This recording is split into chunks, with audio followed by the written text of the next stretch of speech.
Hello दोस्तों, welcome back to my channel. आपने बहुत सारी डरावनी कहानी सुनी होगी, पर आज की यह कहानी बहुत ही अलग है। मुंबई में कई ऐसी जगह है वहां पे जाने के लिए लोग डरते हैं। आज ऐसी एक जगह है, उसका नाम है डेसूजा चौक। ऋत्विक नाम का एक लड़का हाल ही में एक्टर बनने के ड्रीम पूरा करने के लिए वो मुंबई में शिफ्ट हुआ था। पहली बार किसी शहर में वो जाता है। यहाँ पर और दो लोग होते हैं, उसके साथ वो एक रूम शेयर करता है। वह तीनों लड़कों मुंबई में एक्टर बनने के लिए वहां पे रह रहे थे, लेकिन उसमें था एक लड़का विनय। विनय और ऋत्विक दोनों की बिल्कुल भी नहीं बनती थी। छोटी छोटी बातों पर दोनों अक्सर झगड़ा करते थे। ऊपर से ऋत्विक को मुंबई में काम नहीं मिल रहा था। वो हर दिन 3-4 ऑडिशन दे के आता था, लेकिन कहीं से भी कॉल बैक नहीं आता था। अब ऋत्विक बहुत उदास सा रहने लगा था। अपने उदास वो अपने मन ही मन में सोचा करता था। तो एक बार विनय ने उसके साथ एक मजाक करने का प्लान बनाया। उसने एक प्रोडक्शन हाउस की एक मेल आईडी बनाई और उससे उसने एक ऋत्विक को मेल भेजा। उस मेल में लिखा था कि ऋत्विक, आपको नई एक हम वो हॉरर मूवी बना रहे हैं, तो उसके लिए शॉर्ट लिस्ट किया गया है। इस मेल को पढ़कर ऋत्विक को खुशी का ठिकाना ही नहीं रहा। वो इतने देर से वो इस मौके का इंतजार कर रहा था। फाइनली वो उसे अब मिलने वाला है। एक्साइटमेंट में चलते उसने उस मेल में रिप्लाई तो कर दिया, लेकिन उसको पता नहीं था कि आगे उसके साथ क्या होने वाला। विनय ने उसके बाद जो कुछ किया उसके साथ, शायद उसे कभी करना नहीं चाहिए था। उसने एक और मेल किया, जिसमें उसने ऋत्विक को ऑडिशन का डेट और उसका टाइम और जगह बताई।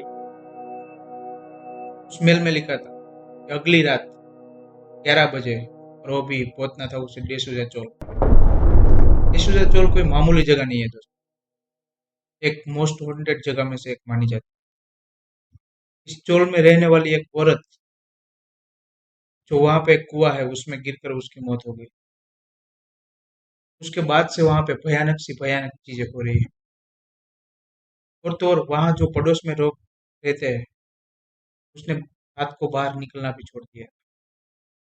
सब जगह खबर फैल गई थी कि चोल के पास एक कुआ है, वहां पे एक औरत है जो रात को वहां पे सफेद साड़ी पहन के घूमती रहती है। मुंबई में रहने वाले ज्यादातर लोगों को तो ये पता था, लेकिन ऋत्विक, जो एक नया लड़का था, उसे इस चोल के बारे में कुछ भी पता नहीं था। हालांकि उसे ऑडिशन का टाइम जब उसने देखा कि रात को 11 बजे जाना है, तो थोड़ा सा उसे अजीब लगा। और उसने सोचा कि यही मेरे पास एक मौका है, तो उसे मैं कैसे जाने। ऑडिशन की रात ऋत्विक तैयार होकर डेसूजा चौल पहुंच गया। डेसूजा चौल के गेट के सामने जब वो पहुंचता है, तो उसे अचानक ठंडी सी होने लगती है। अजीब सी घुटन महसूस होने लगती है। और हैरानी की बात तो यह है कि डेसूजा चौल का गेट ही बंद। वहां पर दूर दूर तक कोई नहीं दिख रहा था। हालांकि वो एरिया भी सुनसान था, लेकिन ऋत्विक को वहां पहुंच के ठीक नहीं लग रहा था। जैसे ही ऋत्विक वहां से जाने की कोशिश करता है, पीछे से उसके कंधे पे कोई हाथ रखता है। लेकिन जब वो पीछे देख के दिखता है, वहां पे दूर दूर तक कोई नहीं था। और अब स्टोर का गेट खुला था। अंदर से एक रोशनी आ रही थी। ऋत्विक को सब कुछ अजीब सा लग रहा था। अंदर से आती हुई रोशनी को देखकर उसे ऐसा लगता है कि शायद वहां पे ऑडिशन हो रहा हो, वहां ऑडिशन का एरिया होगा, इसलिए वहां से लाइट जल रही है। तो रोशनी की तरफ वो चल दिया। जैसे ही वो चोर के कंपाउंड में पहुंचता है, बीचों बीच एक कुआ है।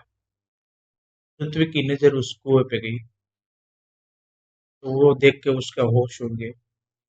कुएं के किनारे एक औरत खड़ी हुई। ऐसा लग रहा है कि शायद वो कुएं में कूदने के लिए वहां पे खड़ी है। वो देखते ही बहुत ऋत्विक को डर लगा।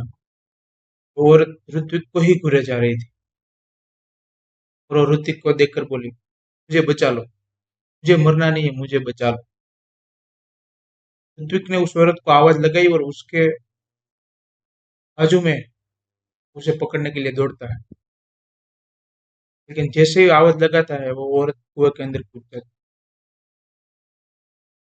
पृथ्वी उस कुएं के पास पहुंचता है और उसे कुएं में देखता है, तो ना ही तो कुएं का पानी हिल रहा है, ना ही कुछ ऐसा लग रहा है कि इसमें कोई अभी कूदा हो।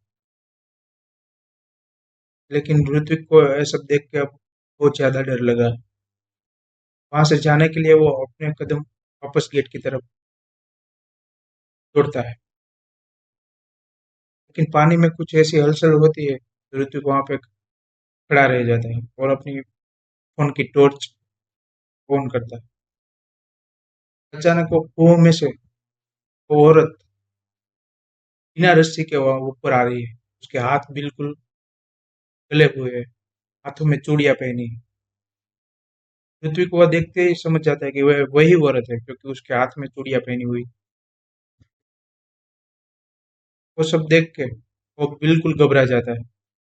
उस चोल से भागकर वो दीवार की तरफ जाता है, तो वो औरत की काली परछाई भी उसके बाजू में चल रही हो ऐसा लग रहा है उसे। लेकिन ऋत्विक अब पीछे मुड़कर देख ही नहीं रहा। कुछ समय तक वो भागता रहा, खाली रोड था, वो पागलों की तरह भागता रहता है और पीछे ही नहीं देखता है।